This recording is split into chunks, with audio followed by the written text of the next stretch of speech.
There's one thing all doctors agree on. Washing your hands goes a long way in keeping you well this flu season. The USDA covers the cost of the kids' lunch, but the Boys and Girls Club depends on local funds to feed the kids at dinner. Today at Union Baptist Church, the pastor's parking spot stands empty.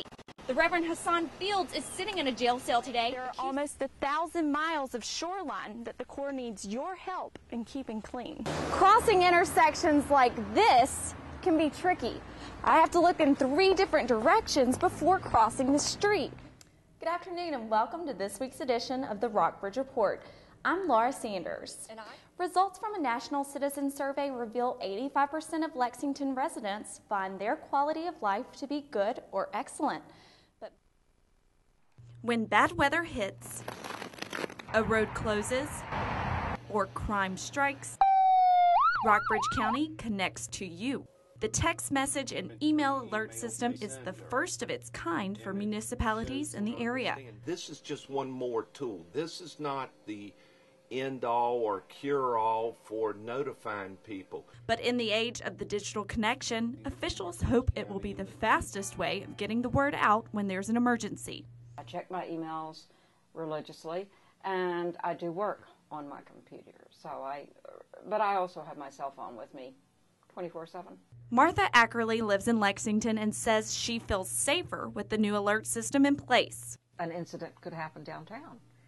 A shooting could happen downtown. We should automatically be aware what's going on. Ackerley was one of the first 500 to sign up for the service. Officials hope many more residents will follow. Anyone with an internet connection can sign up for the free service. Just go to alertrockbridge.com, click on the new user tab, fill in your information, and choose the alerts you wish to receive. Emergency Management Coordinator Robert Forsman logs onto the same website to send out the alerts. You get your text message within 10 to 15 seconds. And then your emails are a couple minutes, 2-3 minutes. A fast connection that may save someone's life one day. For the Rockbridge Report, I'm Laura Sanders. Virginia Military Institute's cadets parade in full regalia for the post's distinguished guest, the nation's second-in-command. The 19-gun salute heralds Cheney's arrival on Military Appreciation Day. The Vice President delivers a tough message against terrorism. In the great struggle of the early 21st century, we will never give in to the jihadists. We will oppose and confront them until we defeat them. More than 60 members of VMI's Corps currently are deployed overseas, and 11 of the Institute's alumni have died in combat since the wars in Iraq and Afghanistan began. Preparing leaders and giving steady service to the nation, VMI is truly one of America's finest institutions. Over half of VMI cadets enter into military service after graduation. Vice President Cheney recognized their sacrifice and wished them the best in the future. I think the Corps cadets and myself appreciate the remarks he said, particularly in context of the soldiers and sailors and airmen abroad right now in their service. In one of his last appearances as VP, Cheney promises a smooth transition into the Obama administration and declares Americans will persevere against terrorists.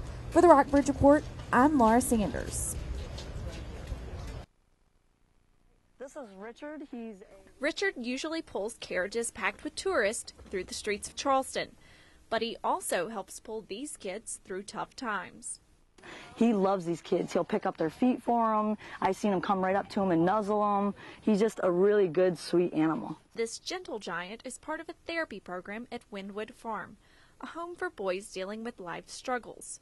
But like many nonprofit organizations that depend solely on donations, the home is seeing a slight dip in giving. And I've seen sometimes maybe someone that would have sent us a $50 check, maybe recently we've gotten a $25 check. Development Director Judy Ward says the farm could lose some state funding as lawmakers consider budget cuts. But no matter what, Ward says the slowing economy won't slow down the farm's progress. We're just very proud of what happens here at Wynwood. We're very successful with what we do. Success that sometimes starts with a nuzzle. Helping these children wash away problems from the past and work on building a successful future. Laura Sanders, News 2.